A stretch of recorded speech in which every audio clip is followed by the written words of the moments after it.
how come every time I hear the president speak, he says that you get to keep your insurance, you get to keep your doctor? I mean, that's not what I'm hearing from him. So where specifically, because one of you is right and one is wrong.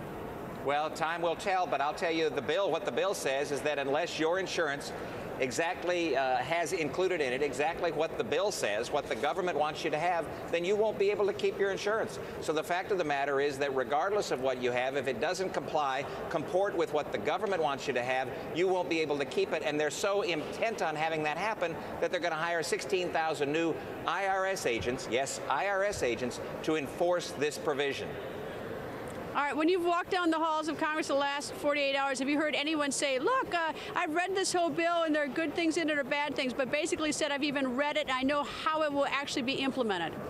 No, obviously not. 2,700-page bill and then a 200-plus page manager's amendment, and then the reconciliation bill, the wonderful fix, the modifications to it that aren't going to modify anything at all, came out just last night.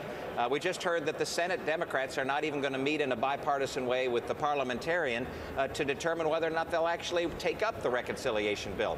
So this is all smoke and mirrors right now about any fixes that would come in place. And what the American people know is that they don't like the Senate bill, and they've said that loudly and clearly. Anybody voting yes today will be voting for a bill that the American people abhor. Any idea right now what the numbers are going to be like for the vote? Oh, I think it's still very fluid, and I mean that in all sincerity, Greta. I know that there are people who've switched their vote a couple times today, going back and forth and back and forth. I don't know where they're hearing new information from, but I do know that the executive order that the president has said he will put in so that there's no federal funding of abortion, in fact, is a pig in a poke.